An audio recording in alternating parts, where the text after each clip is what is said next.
Hello and welcome to another edition of the Syndicated Vomit Podcast, an extension of the Vomit series of podcasts. As always, I'm your host, Mac Taylor, here to talk today.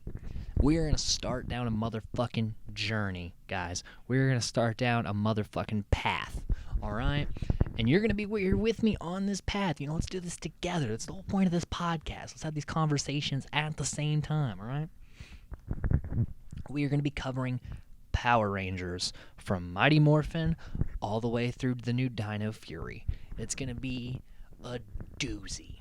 Now, as I said toward the end of the Camp Cretaceous podcast, and I tried not to go too in-depth because, you know, I had this podcast to do. I am a huge Power Rangers fan. I absolutely adore Power Rangers and actually tokusatsu subgenre as a whole. As a kid, I watched Lightspeed Rescue through Dino Thunder, okay, where I was like full-blown fan. SPD was my falling out point, not because of the show itself, but because I was in that kid phase of, you know, Power Rangers is a kid show. I'm an adult, but I wasn't an adult. I was like 11. But, you know, you get that age where you want to try to be older. You know, this is kid stuff. I want to do adult stuff. You know, I want to be in the older kid category. You know, so I fell out of Power Rangers, and in fact would make fun of Power Rangers all the time, which I now regret highly, because I could have watched a lot of these as they aired and been a lot more invested. And so I fell out all the way until my I was only in college for a semester, okay? But you know, a couple of good things came out of that time. And I don't remember who. It was some guy. We were having a conversation about various shows and stuff. And he was like, dude, Power Rangers, am I right? And I was like, what? And he's like, dude, Power Rangers is the shiz. Like, you haven't watched Power Rangers lately? And I was like, yeah, dude, that's a kid show. I haven't watched that since I was like 11. And he was like, yeah, dude, you gotta give it a go, man. You gotta give it a look. And I was like, what? Power Rangers? Come on now. Because even then, I was still trying to be like an edgy film buff, you know. I was trying to find the true independent form of media, and really, you know, wrote off a lot of the mainstream stuff because, you know, I was kind of a douchebag, I guess, at that point. I really didn't understand, you know, you can have fun with all sorts of movies. It doesn't have to be independent to be good. You know, you can enjoy a Marvel movie, and, you know, even though it's a mainstream media, you know, that's what they all want to make is Marvel movies, and it's oversaturated and blah blah blah. And okay, that's but it's still cool. Like, you know, like, I have fun with movies. I can't help it. I love the art of filmmaking and storytelling. So I know that has nothing to do with Power Rangers, but that's just my gripe with the, you know, as someone in the independent film world, a lot of people I interact with, they're like, you know, I only watch, you know, the good, dark, twisted stories that are like the best, and you know, but you know, listen, you know, there's good to be found in all sorts of forms of media. It doesn't have to be your one niche that you're obsessed with. That's not the only thing that's good. The mainstream media makes good stuff too. And also, opinions are like assholes. We all have them, and no one really cares to see them. Just saying. So I fell back in love with Power Rangers in college. I took a peek. I went on YouTube and found some clips and stuff, and then kind of just started down that road. After I left college, I bought a few seasons at Walmart, and the rest is history, man. It became an obsession. Like, I was like, this is fucking amazing. Like, you know, it has on paper everything, because the story of Power Rangers, and for those of you who don't know it, there's various documentaries. Right now on Netflix, The Toys That Made Us have a Power Rangers documentary, and obviously Power Rangers was just made to sell toys, so it has a lot of history of the show itself in that documentary. Definitely check that out if you're interested and you like documentaries and Power Rangers and shit like that. But it was a long road to get the show made, so Power Rangers comes from a Japanese show called Super Sentai, where we saw the success of that, and even Stan Lee was a part of like the discovering how this would work in America. Because on paper, Sentai has a lot of things that kids enjoy. You got people that around their age they can relate to, getting superpowers essentially with these crazy suits. So you have multicolored suits, a team of teens, crazy over the top villains, monsters of the week. They have dinosaur robots and fucking, like all these like crazy weapons and robots fighting monsters, and also like that. It sells itself really. And for a long time, people in America didn't want to make it. And Haim Saban was like, look, we use the Japanese footage of the suits and the robots and the monsters, and we just, insert storylines with American actors and splice that together. And that's cheap to do. And we can just take the toys they made in Japan, put some new stickers on them and in English, and boom, we fucking make money. And the rest is history. And they made Mighty Morphin Power Rangers because Teenage Mutant Ninja Turtles, you gotta have that sellable moniker. So Mighty Morphin Power Rangers, because morphin is a metamorphosis, as a change, because in Japan the transformation shows are called henshin, because henshin means transformation or transform. So yeah, the rest is history there. And Power Rangers Sentai, it falls into a category of called tokusatsu, which basically just means anything to do with practical, or not really practical, but special effects, heavy things done in live action. So like Godzilla, which is a franchise I love, the good and the bad, falls in that category. Ultraman, Kamen Rider, they're part of the big three with Sentai in Japan. And I have not seen a fuck ton of that stuff, because it's not like, while there are ways to watch it in America a lot more than there were back in the day, it's still not 100%. It's hard to really find it all, and I'm that annoying guy that when I watch something, I want to watch the whole thing. Like when I cover Power Rangers on this podcast, for instance, I'm covering the whole kip and caboodle. Star Wars, I'm gonna be doing all of the Star Wars shows this year. Things like that.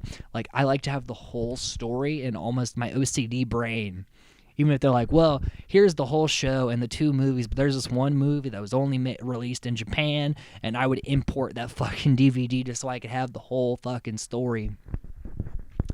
That's just part of my weirdness. That's part of my oddity that of my life, that I need to have the whole story. So, without further ado, I've spent almost 9 minutes, and I have not talked about the actual thing that we're here to talk about. So without further ado, let's jump right in to Mighty Morphin Power Rangers Season 1, Episode 1, the pilot. And in the pilot, really, this does a good job of just setting up everything. Pretty much every trope that's it's in the Power Rangers throughout the Mighty Morphin era is in this first episode. Like, they set up the whole thing, And obviously, this is an episodic television show. So as we go through this, this was made so that no matter what point kids started watching, they wouldn't miss anything. This isn't a story-driven show because, it's meant to be watched weekly by, and kids can pick it up and drop it as they feel the need to. So in the first episode, we see these astronauts come across a space dumpster. And I don't know what a space dumpster is. Like, that's not really a thing. But obviously, when they were trying to use the Japanese footage, Rita Repulsa comes out of something. So they're like, space dumpster. It's kind of strange.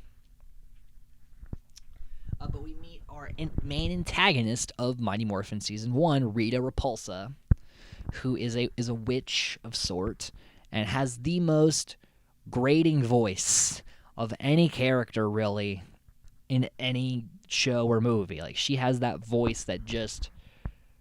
And I'm not even going to try to impersonate it because I'm not going to get it right. I'm not going to do it justice. But if you're not going to watch the show, just try to watch a clip on YouTube for Rita Repulsa's voice. It's a lot. There's a lot there. And she has her henchmen Goldar, Babu, Squat, and Finster. And so they all come out. And so now they're going to start terrorizing the world, and more specifically just the city of Angel Grove. Why that is always... It's kind of like in any story, like in Batman, like Gotham is always the target. Or in Superman, Metropolis is always the target.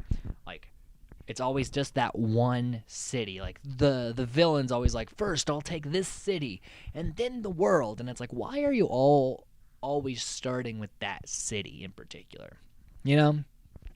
So they're like, we'll take Angel Grove, and then the world. And it's like, but why Angel Grove? Like, this is like a suburban fucking, quiet place. Like, why start here? Wouldn't you want to start with, like, Washington, D.C., where the president is? Or, like, just a bigger, like, why start in suburban nowhere? It doesn't really make a whole lot of sense in theory, but because the Power Rangers are in Angel Grove, the villains have to be in Angel Grove too. So, But just in hindsight, it's a little strange that all the villains are like, we gotta go to Angel Grove. So we meet the teens who will eventually become our heroes. We meet Jason, who is a karate instructor.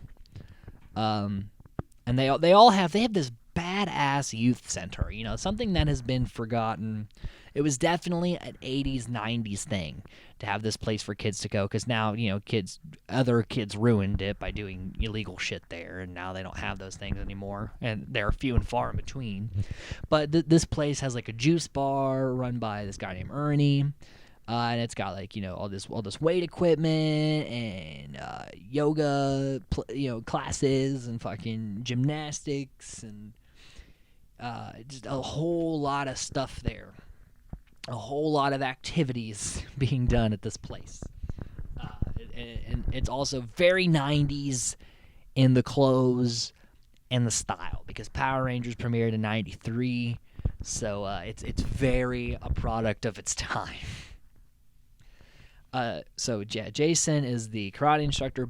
Zach is the hip-hop dancer, but he also, like, all these people also do karate. So it's like they do a thing and also martial arts. But Jason's whole thing is martial arts.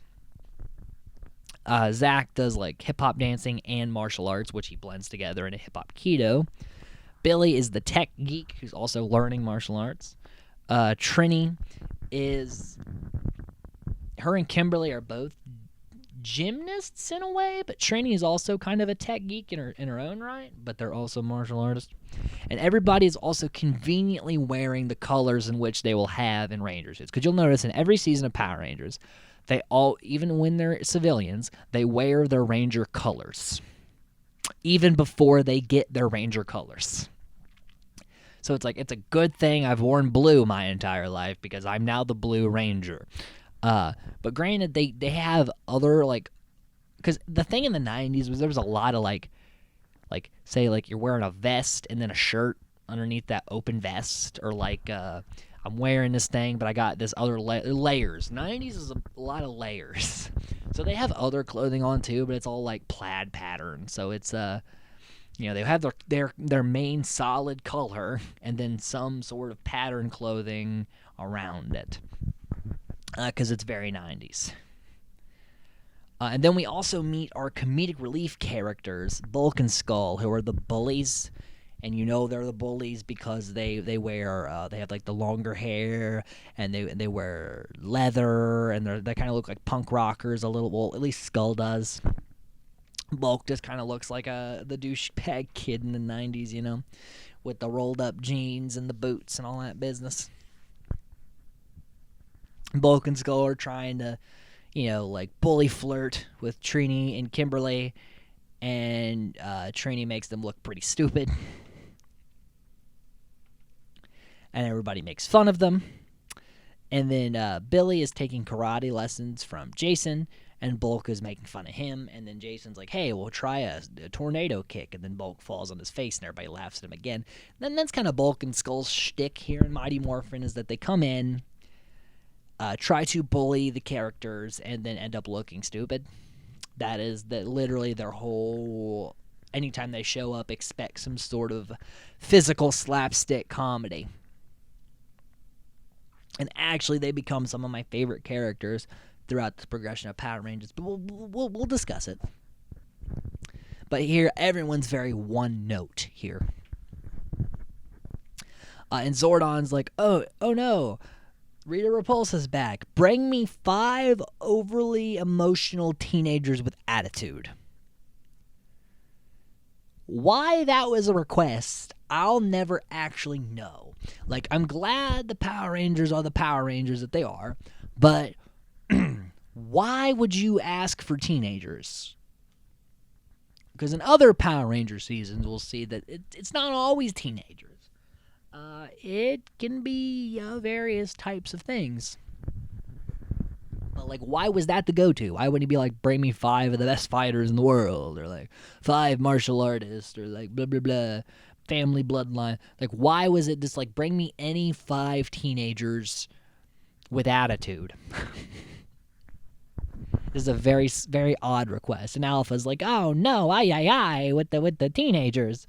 And so these 5 that we discussed are just randomly selected amongst the thousands and millions of teenagers in the world and put in front of Zordon, who basically explains the concept of the entire show here. He has a lot of babble. He's like, I am Zordon. I am caught in a time loop, so I'm stuck here in this little tube. And that's Alpha 5. He does all the tech stuff. And you are going to be the Power Rangers. And Jason, you're going to be the Red Ranger. And you got the T-Rex power coin. And Billy, you're going to be the Blue Ranger, the Triceratops. And Zach, the Black Ranger, the Mastodon. And Trini, the Yellow Ranger with the saber-toothed tiger. And Kimberly, the Pink Power Ranger with the pterodactyl. All you have to do to turn into these superheroes is take these belt buckles and hold them up in the air and shout out your dinosaur call. And also to assist you, you'll have these giant robots designed after your dinosaurs. Of course, why would they not be?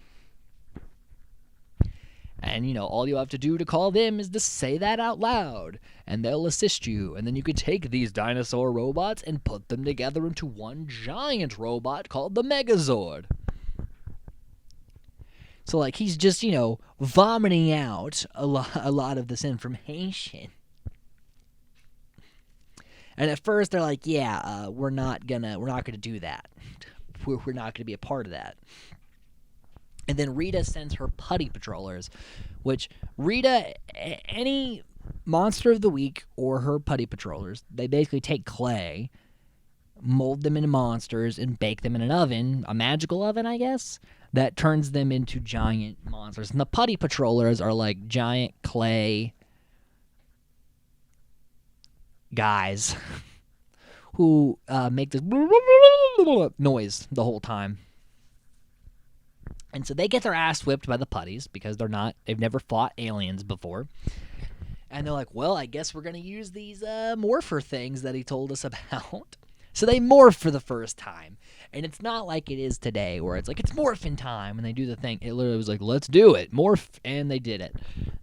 It was very anticlimactic, honestly. So they morph and they start fighting the putties, and they're obviously doing a lot better because they have these new Power Ranger suits. And there's at one point, and they do this effect a lot because obviously they're doing things in live action that at the time, because the Sentai is made in a couple years before this as well. So it's hard to do some of these things on a budget, right? And so there's a scene where they need to have Trini backflip onto a beam. Obviously, that's hard for a stunt performer to do, and almost physically impossible to backflip up into the air that high. So they have the person do a front flip off the beam and then just play that footage in reverse. But the problem with playing a footage in reverse and trying to use it as what it would be looking like as it was going forward is it just looks odd. Like, you can tell it's being tracked back because it just doesn't look natural with the flow. But again, this was done on a budget in the early 90s. I'm not complaining. I actually think those cheap things give the show a lot of charm to me. As maybe it's because I'm an independent filmmaker, maybe because I am a child at heart, that I just have a lot of fun with this stuff. So they fight the putties, and then Goldar shows up. And I think it's cool that the first ever villain that they fight is Goldar. And Rita does that thing where she goes, "Magic wand, make my monster grow." And she throws the wand, and it turns into a big monster. So Goldar is now huge, trying to step on the Rangers. And then they bring out the Zords, and they turn into Megazord. And then they beat Goldar. And that is essentially how each episode's going to go, is that they do some teenager shit in the beginning, a villain shows up, they morph, they fight putties and the villain gets big, they bring out the Megazord, they win, and they have a little like heart-to-heart thing at the end, out of suit. It's pretty much how every episode from here on is going to be structured. So, they really did a good job of putting everything that's going to be to expect from the episodes in that first episode, except the morph sequence was a little low energy. You know what I'm saying? So that was episode 1, and damn, we've already been talking for 21 minutes. This is going to be a longer podcast than I expected. So we move on to episode 2, High Five. So we get the intro that Trini is afraid of heights. And Jason's like climbing a rope, and she's like, "Man, that's really high."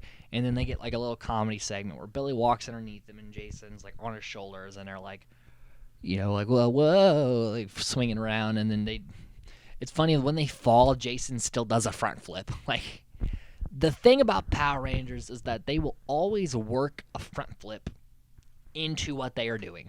It doesn't matter what. It's like, walk across this beam, and they take 2 steps and then they flip. Or it's like, oh, we gotta go over there, flip. Like, it's they always work it in. Whoever choreographed this in Japan loves flips, and they will just put fucking flips for days. So Bulk tries to show off by climbing the rope and ends up pulling the ceiling down, and him and Skull are stuck, covered in this debris. So again, gotta have Bulk and Skull looking like idiots. And Billy, we see here an early Mighty Morphin. It doesn't exactly stay as the show goes on. But Billy talks in a way like if he was like, "I'm gonna use this fork," he's like, "I'm gonna take this metal prong device and do a clockwise pattern to loop the grain noodles." Like, he has to over explain everything. So Trini's job is to tell everyone else what he is saying in layman's terms. So basically, Billy has made communicators that can connect them to the morphing grid, and that accidentally sends them to Zordon immediately because he's still working out the kinks. And Alpha's like, "Yo, what's up, homies? Welcome to my hood." And they're like, "Yeah, Alpha, never do that." Like, never, ever do that. And then we were introduced to the first monster of the week, because it's not Goldar that's going to always be fighting them. They have to have, to shape it up. You got to have a new interesting thing each episode to, make it different. So they make Bones, who is like this robot skull dude with a wizard hat. Like, it looks pretty fucking cool, man. That's what I love about Power Rangers. Their monsters of the week are always, sometimes they're a little dumb, and then sometimes they're like Bones, pretty cool. And in my channel, I will be doing each season ranking the monsters of the week. So don't worry. There'll be plenty of talk about the monsters of the week to come. Not so much now, but there'll be plenty of talk.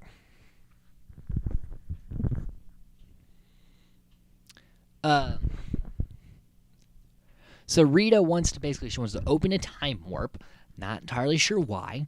And then stick the range. Like, I don't know why that was the go-to idea. But she wants to open a time warp, get Bones to get the Rangers in there, and then trap the Rangers in the time warp. The let's do the time warp. That'd be, if that was the thing. She wants them to do the Rocky Horror dance for the rest of time. That would be a much scarier fate. So she sends a rocket for the time warp, and the rocket scene is clearly Japanese footage because we cut to normal Angel Grove citizens to like all clearly Japanese people. And the footage from Japan, you can tell the difference because the Japanese footage is a little grainier.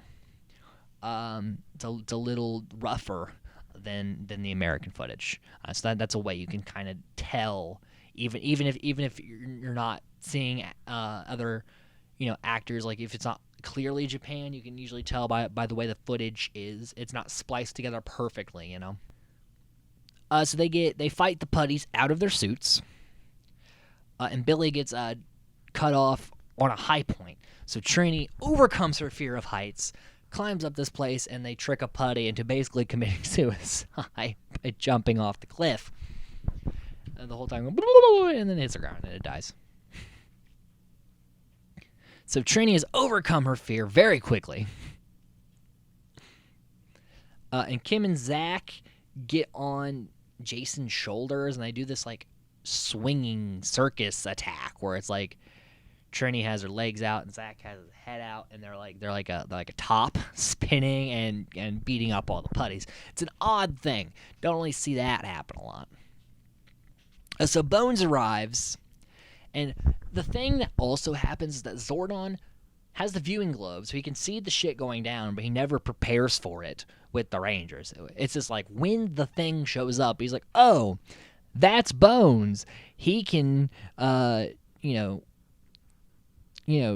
apart into many pieces, and he can, do time shit and stuff like that. It's like, how do you know that? And if you did know that, why didn't you tell us before Bones got here so we could think and have a plan so when he got there, we could do it? Because it's always like he shows up, oh yeah, by the way, that's what that guy does. And you're like, oh, okay, and then you fight. Like, a little bit of a dick move on Zordon's part, honestly. So Zordon actually tells the Rangers it's morphin time, because usually one of the Rangers will go, it's morphin time, but no, like Zordon's like, no, it's morphin time, guys, do it. And we actually get into the actual morphing sequences of everybody shouting out, Mastodon, Tyrannosaurus. It's very fun. And then they're immediately sent into the time warp. And Bones is actually stronger within this time warp for some reason. Not entirely sure why, but he is. And Squat puts a bomb in the time warp to try to close off the exit and trap them there forever. But instead, the Rangers take their blasters and blow Bones apart, but he puts himself back together, and they're like, you have to destroy the head. So Trini takes the head, tosses it into the pit, and so Bones is actually killed by that. Does not get a giant-sized Bones attack, so it's a little bit of anticlimactic with Bones. But then for some reason, this Knight shows up. Not a whole lot. There wasn't any build-up. He's just there now, and he's big. And he smashes the time warp, and all the Rangers fall out. And they bring the dinosaurs. But Jason uses the T-Rex sword, and it's his tail weapon, the Knight, and he actually defeats the Knight with just the T-Rex sword, and that's. And I'll find out as I go through Mighty Morphin, but I think that's the only time a single Megazord beats anybody. Like, usually, they'll fight with the Zords and then put the Megazord together and then fight with the Megazord. But, it's just the T-Rex sword that wins this fight against this random Knight that showed up. And it was actually kind of odd. It felt weird that the episode doesn't end with the Megazord power slash. It's just the Dinozord, the T-Rex Zord, winning. A little strange. Then Rita does that thing where she's like, I've got a headache. And then now, at this point, the town is talking about the Power Rangers because, just like any superhero, when they do shit, people are like, they're the people in costumes. And Zach has a little moment where he scares Trini up the ropes, and now, of course, she's over her fear of that, but not of bone people, of course. And so that ends episode 2, and we go to episode 3, Teamwork. Basically, Trini and Kimberly are trying to get the town. There's like a town dumping zone that they're trying to get cleaned up because these kids are like saints. They're always doing something to help other people, and also, I don't know how they fit this all in their schedule. They're always doing something. I don't think they ever sleep. Like, these are they're really setting the bar high to try to get, role models for children. But the boys have various reasons why they can't help. So it's just Trini and Kimberly doing this. And Bulk and Skull, and they also have a random punk chick with them. And I don't think we ever get a name for her, but she's with them in this episode. I did not see her in the other episodes. They're tossing trash and kind of making fun of Kimberly and Trini. But Kimberly does some flips and kicks and actually knocks them into trash cans, humiliates them. So we check off the box of him humiliating Bulk and Skull. And Goldar, in the first, I don't know when this changes exactly, but I'm used to the Goldar that sounds like this, and we've got to get the Power Rangers. Like, he has a very, raspy, low voice. This Goldar has a very stereotypical, we're going to get them, Rita, voice. Like, he has, a lot deeper, not necessarily deeper, like a less raspy, more stereotypical villain voice, and it's odd. It throws me off. Every time I watch these early episodes of Mighty Morphin, I'm like, oh, yeah, that's right. Goldar did have a different voice for a little bit. I don't like it. I like the other voice better. I like the classic, we're going to get them Rita voice, And I'm not doing a good impression. I'm terrible at doing Goldar. But, I like the second voice better. So the putties attack Trini and Kimberly when they get to the dump site. And we get a dump site fight. Out of costume, the girls are just, using their surroundings to beat up these putties. Meanwhile, Zach is teaching Alpha hip-hop dancing. And during that, Zordon's like, oh yeah, right, the girls are under attack. Summon the boys. But the boys are not able to go help Trini and Kimberly because the most menacing Minotaur shows up. A lot of M's there. Mighty Morphin's most menacing Minotaur. It's a lot of M's there. It's basically just a Minotaur. Shows up, and so the boys morph and head over to fight that guy. But their blasters are not doing any damage. And meanwhile, the girls are not only attacked by putties, but Goldar as well, so they morph. And so now the girls are fighting Goldar, and the boys are fighting the most menacing Minotaur. And Babu and Squat are tossing rocks and just being dicks off to the side. That's normally what they do. They're not Goldar is the right hand man for Rita. He does a lot of fighting, but every villain has those couple of henchmen who they're more important than the one you have the hundreds of the putties and they're in the monster of the week, but they're less important than the other villains. So they're just comedic relief half the time. So they're just tossing rocks, being dicks.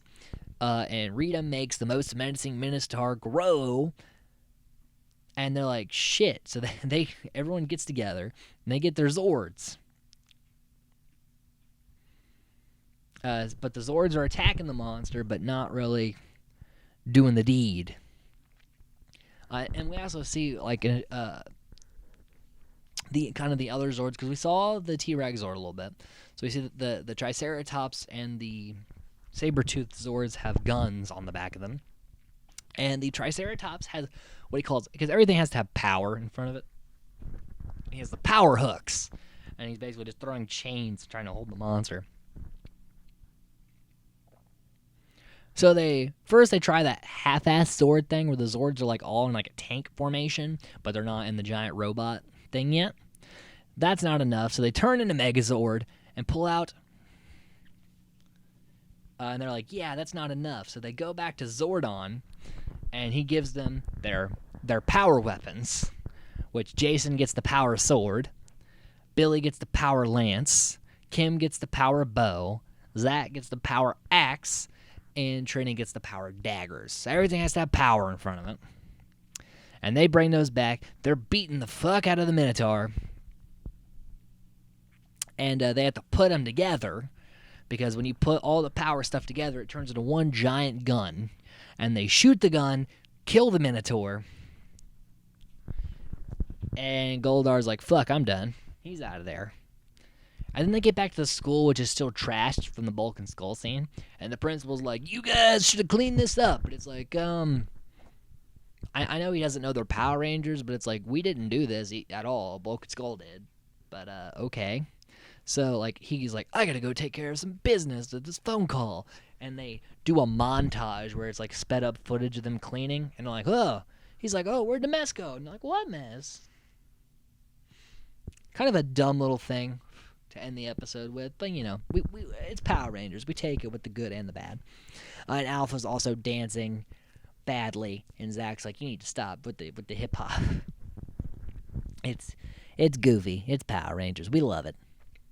And then we get to the final episode we're going to talk about in this podcast. Episode 4, A Pressing Engagement. So, Jason is trying to break a bench pressing record set by Hulk to get to 1,010 reps. That's a lot. And it looked like a decent amount of weight. So, I've never done 1,010 reps of anything. So... at one point, like, Ernie loses count, and like Kim's blowing a bubble, and Zach runs into her, and gum goes everywhere. So there's a lot of distraction. So Jason doesn't finish. And Goldar and King Spinks are sent because Rita's like, that Jason thinks he's so tough. If we separate him from the group, we'll be able to beat him, and without Jason, they'll fall apart. Evil stuff.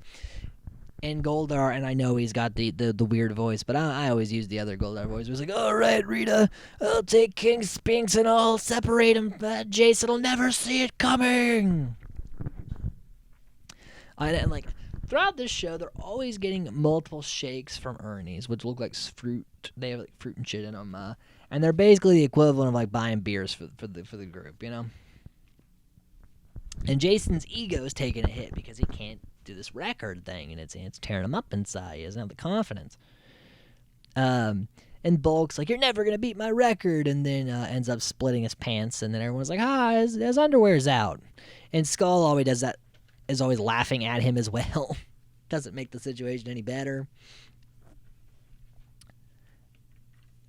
But, you know, during all that, shit goes down. They morph in action. And then Babu and Squad are like sitting on the bleachers, you know, laughing at everybody. And Spinks, when he flaps his wings, he can send people flying. So he flaps his wings and sends Kim back out of her suit and back into the business. And then blows Zach as well after Zach punches Squat in the face. And Billy and Trini aren't there, so now it's just Jason by himself. And he goes to attack Spinks, and him and Spinks are pretty even with the power sword versus King Spinks' staff. But then Goldar shows up, and then it's like, oh, I can't fight two people at the same time. So Zach and Kim, they go to get Billy and Trini to Zordon. And they get their power crystals. Again, gotta have power. And with the crystals, they're like bonded together, and they can like always appear where the other one is as long as the crystals are there. So Jason gets the crystals, summons the Rangers, and they bring in the Zords and go full Megazord this time. And it's a decent fight because Spinks and Goldar both turn big. And it's a decent fight with the Megazord. Usually the Megazord shows up, does the power slash, kills the thing. It's very fast. But, you know, it's a pretty decent fight between the Zords. At one point, it looks like Spinks is going to use his wings to kind of fuck him up.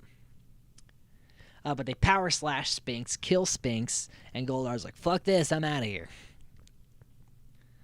And then we cut back, and Jason beats the bench pressing record, and Ernie makes a cake for him, and Bulk's like, well, I'm going to get a cake first. And he trips over weights, smashes his face in the cake, and then when Skull laughs at him, he smashes cake in his face, because you can't have Bulk and Skull without them looking like dummies. And that finishes our first 4-episode coverage of Power Rangers. Let me know in the comments below if you watch these episodes. What did you think about early Mighty Morphin? How weird is it going back and watching it? I know, it's crazy. Who's some of your favorite monsters of the week? We'll talk about it all. Do you love Bulk and Skull as much as I do? Stay tuned next time when we cover episodes 5 through 8. It's Morphin time with me. We got a long year ahead. 2021, we got many podcasts. Don't forget to like, subscribe, hit that bell notification, all that business. And also, stay safe, and most importantly, guys, stay nerdy. I'm out of here.